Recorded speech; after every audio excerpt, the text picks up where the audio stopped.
The Italians won the World Cup. A big reason why? Fabio Cannavaro. Without him, can they conquer Europe in the group of death?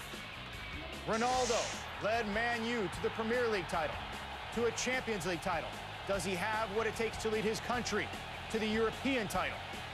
And Greece shocked the world with its 2004 championship, a 150-to-1 shot to beat Portugal in Portugal.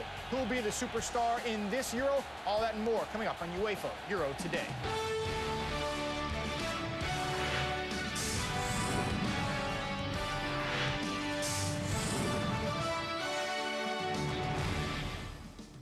Welcome to UEFA Euro Today. ESPN kicking off its coverage of the 13th European Championship. I'm Steve Bunin, taking you through the next 30 minutes to let you know everything you'll see in the next month over in Austria and Switzerland. First, some introductions. To my far left, one of the most prominent names in the world in soccer, prominent analyst Andy Gray joining us. We appreciate you hopping over the pond. We've dug up video. Yes, he spent 10 years on Team Scotland, won England's Golden Boot in '77. One of the biggest names in the sport. We all know ESPN's Julie Foudy, former captain of Team USA, nearly 300 career caps, two-time World Cup champion. He's old. Two-time Olympic gold medalist. Looks well. And a big name in American soccer, one of the best soccer players to ever lace on a pair from 2 yards. of cleats. So we got a lot to get to. First, what are you most excited about Euro 2008, Julie? Most excited is that you have 10 of the world's out of the world's top 15 in this tournament. I mean, the best teams in the world. And then yet, the beauty of this tournament, anyone can win it, and that's what I love about it. Look at Greece, to Andy's dismay, in 2004. Probably not the prettiest soccer, but, you know, this is a team that, you know, odds were 150-to-1 they would beat the host Portugal. So it's great. You just never know what's going to happen. What does it mean to put on that jersey for your country? I think in football terms, Steve, it's special because normally the players play for a team that's associated to a city, and that's what happens. But suddenly you elevate that to a whole nation. And everyone, as Julie says, this is a strong, strong tournament. As strong as you're going to get. Most difficult one, I think, to win. And there's about 10 to 12 teams that think they can. So the pressure on the players is enormous. Therefore, the rewards for any kind of success are absolutely huge. The road to Vienna starts tomorrow, and ESPN Classic is going to be your home for total coverage throughout the tournament. Every night, 7 o'clock Eastern, 4 Pacific, UEFA Euro Today. We'll wrap up what happened in the day abroad, and we'll look ahead to tomorrow's action as well. If you're new to this whole thing, you've got the football craze, you've got the bug, you want to know what exactly is Euro 2008, Rhys Davis kicks that around.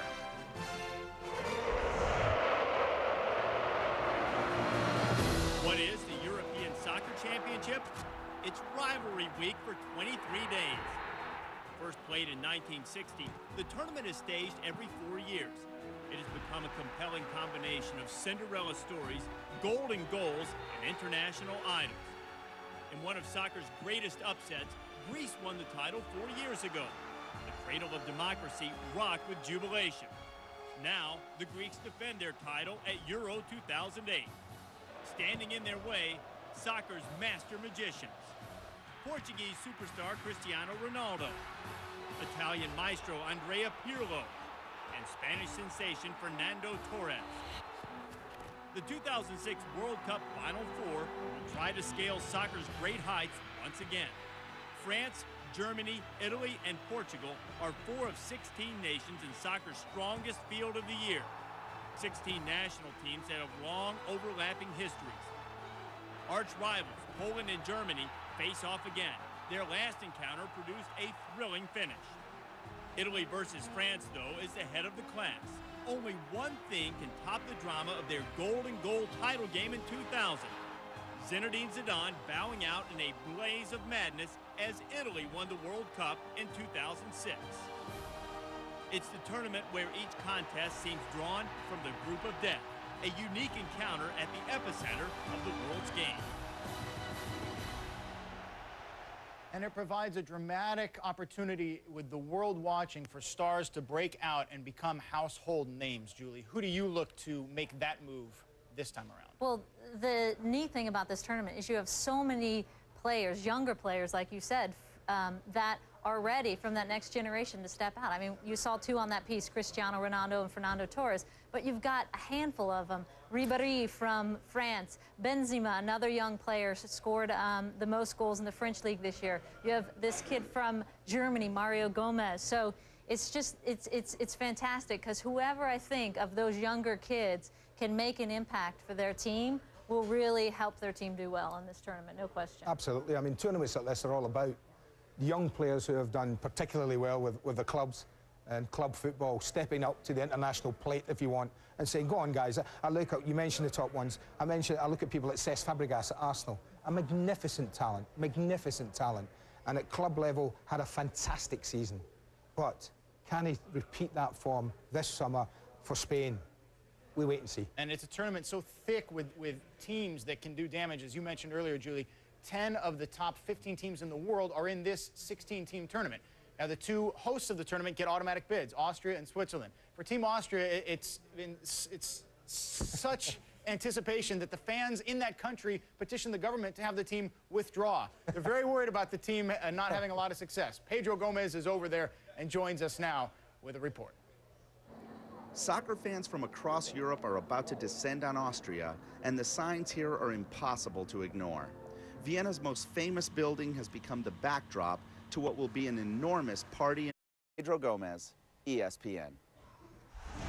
What a story it would be, but most odds makers say Germany is the favorite to add a fourth Euro title. What stands in their way? Our experts break it down. Van Nistelrooy and Netherlands in the group of death. What do they have to do to get out of that group, past France and Italy, and in to the knockout round? What a story it was, one of the greatest upsets in sports history, and we'll look back at how Greece pulled it off in '04. That's next on UEFA Euro Today.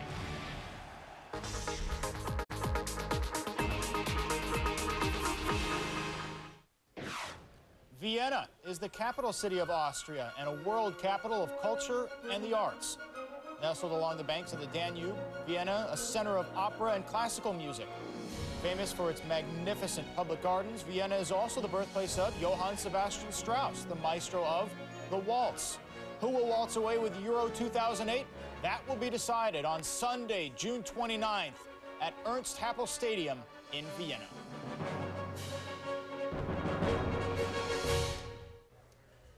No country has ever won back-to-back European championships. And no defending champion would be a longer shot to do that than Greece. A 150-1 underdog at Portugal in 2004, they emerged champions. Take a look.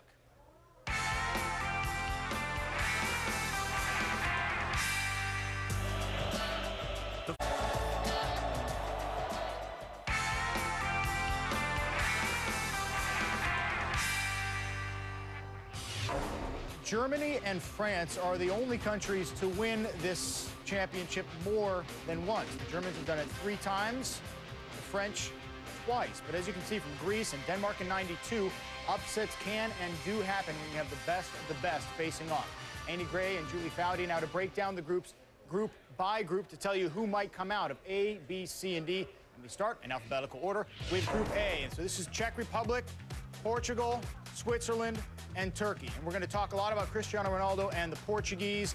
Julie, who is their biggest obstacle? So you're already taking Portugal, huh, Steve? Ah, brave guy. You're just assuming I'm taking them. No, I'm taking Portugal. And then I'm going to give some host love, since we haven't been doing a lot of that, to Switzerland. No. Andy loves. And if Alexander Fry can actually put some goals in the back of the net, they might have a chance. Yeah, I mean, obviously home advantage. The home fans will help them. But it didn't help Portugal in the final of '04. Cristiano Ronaldo and company now in Austria, Switzerland to make their move in '08. And we can now break down with brand new technology one single play. Andy, what do you see in this play with ESPN Axis? Well, we're going to use this tool hopefully quite a lot during the tournament. What we can do is we can move players around. We can take a look at this and we can say, okay, could Chelsea have done anything different when they were defending this Champions League final goal that Cristiano Ronaldo scored? Yes, they could have pushed forward, maybe and caught Manchester United. players offside.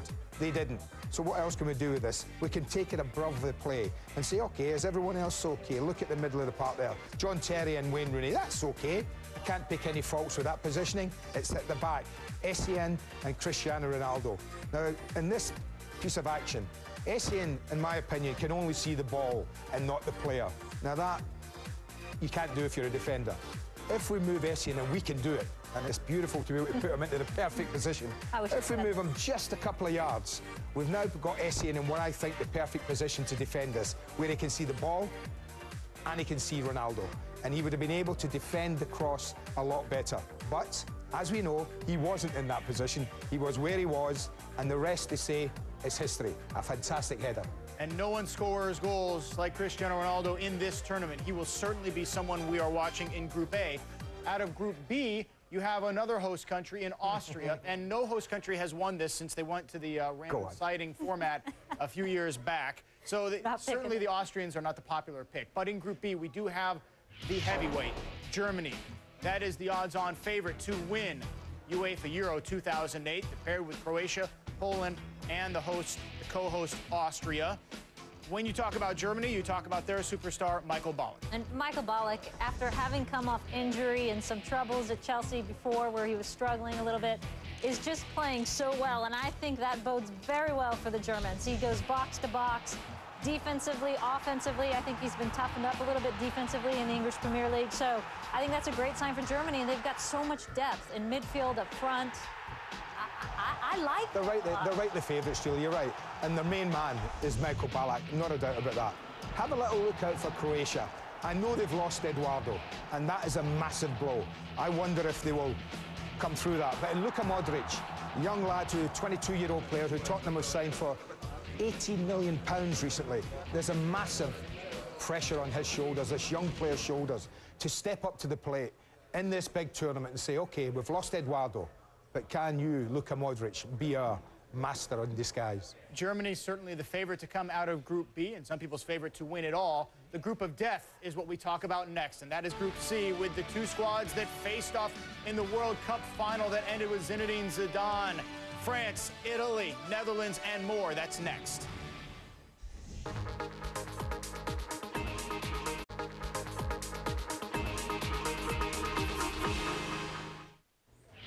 Steve Bunin back with Andy Gray and Julie Foudy on UEFA Euro Today. Going group by group, we have arrived at the group of death. This is more like the group of injury. We'll get into that. Italy, France, who of course squared off in the World Cup final just 2 years ago. Netherlands always seems to play well, though not getting necessarily to the finals. It always plays well here. And Romania bringing up the rear, so to speak, ranked 12th by FIFA. When you talk about Group C, you have to now talk about who is not there, and that's Cannavaro, who went down just 6 hours after the Italians landed in Austria. Left ankle injury, he is out for all of Euro 2008, which then puts all eyes, Julie, on striker Luca Toni. Luca Toni, and you know, he got some criticism actually for going from Fiorentina to the Bundesliga to Bayern, and he responded with 24 goals to lead the Bundesliga. So if Luca Toni is prolific in this Euro, Italy will do well. Yeah, I think it's more important that they lost Cannavaro than Luca Toni. I think it would be more of a disaster for Italy if they'd lost Luca Toni, because who else would step up and score the goals? That would be the worry. What do you think from Ribéry? Well, for France, I mean, they have enough talent there, France. We could talk about anybody. But Frank Ribéry made the same sort of move. Many people, when Ribéry was moving, thought he'll move to the English Premier League. He'll go to La Liga. He ended up in the Bundesliga as well. But I think that the added responsibility that Ribéry took from playing in the Bundesliga has enhanced him as a player. I mean, he's a much better player. And what about Netherlands? Van Nistelrooy? I mean, they have some serious issues in their dressing room as well. They self-destruct. Watch for a Dutch self-destruct. They do. I mean, everyone loves the Dutch. Watches the way they play. The fans are colourful. Everything's exciting about Dutch football. But I guarantee you, folks, they will, somewhere along the line in this tournament, they will press that self-destruct button and they'll be on their way. Well, if that does happen, who then, Julie, do you like to come out of the group of death? Well, I've always liked the Dutch, but I agree with Andy. I think they self-destruct a lot. So I'm actually going with the two top ones from the World Cup final, France and Italy. And if it's neither one of those, who might be your other to come out of there? No, I just think it's amazing. This is why this tournament is great. This is why it's tough to win. We're talking about the 12th best team in the world, Romania, and no one has given them a prayer. It could be the two. It's ridiculous. France and Italy neither could make it. Poor Romania to get Legitimately stuck could in that group, But though. Romania will be hoping, don't you think, Julie, that the other three get so wrapped up in knocking each other out Beating that each Romania other up. just slip round the back door. Thanks, guys, we're off in the next round. Yeah, Get a they could couple of definitely draws and one surprise. win, and they could come out of there. And France and Italy, the two World Cup finalists, could be watching the knockout round like us on TV. How about Group D? So this is what some would consider the one of the weaker, if not the weakest groups, but you still have two top 8, according to FIFA World Rankings, countries, Spain and Greece, along with Russia and Sweden. What jumps out to you if you're looking at Team Spain?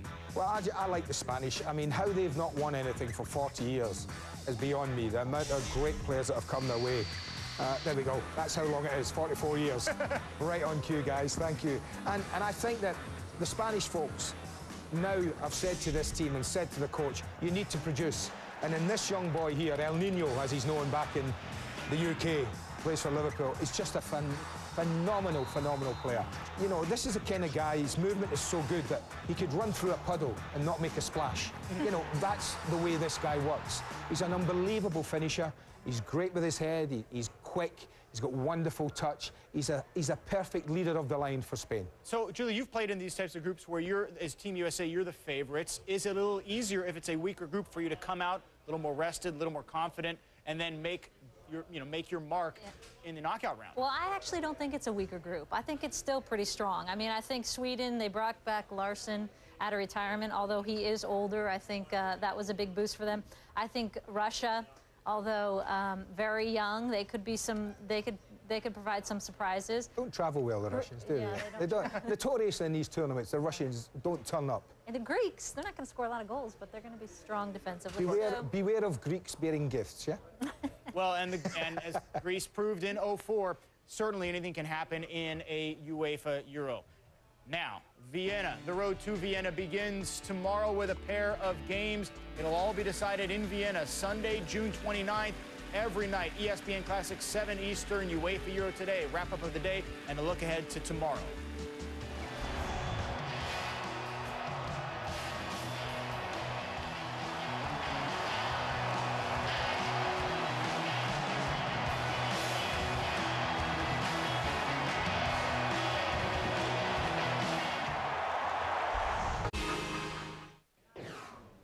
Basel is located in northwest Switzerland along the German-French border. It sits on the banks of the Rhine River. It's the hometown of tennis superstar Roger Federer, also home to the Munster, one of the Gothic wonders of the world. Team Switzerland going to be playing all its first-round games here in Basel. The home fans will be rooting for the Swiss to be at St. Jakob Park on June 21st, where the first semifinal will be played at Euro 2008.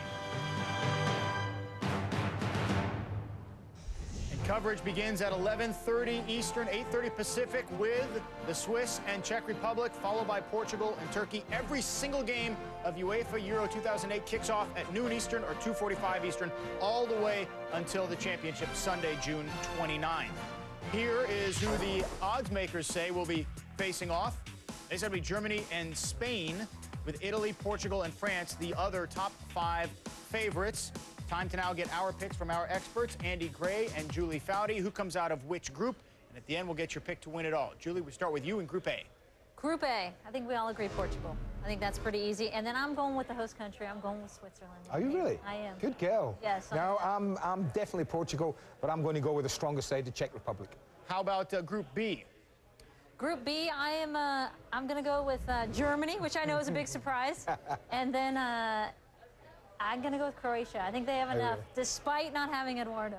I think that's a big thing for me. I'm definitely going to go with Germany as well, but I think Poland have got a real good chance of qualifying. All right, so you both have Germany, but I don't know if you're going to agree on Group C, the group of death. You could pick any of these 4 countries. Who do you pick, Julie? Tough. After much self-reflection, I didn't take the Dutch. You didn't? I didn't, although I love them.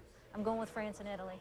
Well, what will please you is I have taken the Dutch. Attaboy. No, that makes me happy. I've gone with the Dutch. And, of course, the Italians, you can't not take them. All right, so you have France not making it. How about Group D, Greece, Russia, Spain, Sweden? You know, this one I'm going with Spain, of course, and then I'm going with with Sweden, actually. Okay. And me. That's one we've got together. Spain, All right. Sweden. So who wins it all? Julie, at the end of Euro 2008, who will emerge victorious? This is tough. I've debated this one, but I'm going with Germany. Are they the favourites? Yes. Oh, good. Andy? Well, I'm taking a little punt on this. I hope Spain turn up. And if they turn up, I think they might win it. It's going to be a delicious tournament. A lot of superstars are going to make their names, and you'll see it all on the ESPN family of networks. Every single game, and anything you miss, catch up with UEFA Euro Today. Every night, ESPN Classic at 7 Eastern, 4 Pacific. For Andy Gray and Julie Foudy, I'm Steve Bunin. Enjoy your soccer. It's going to be a doozy.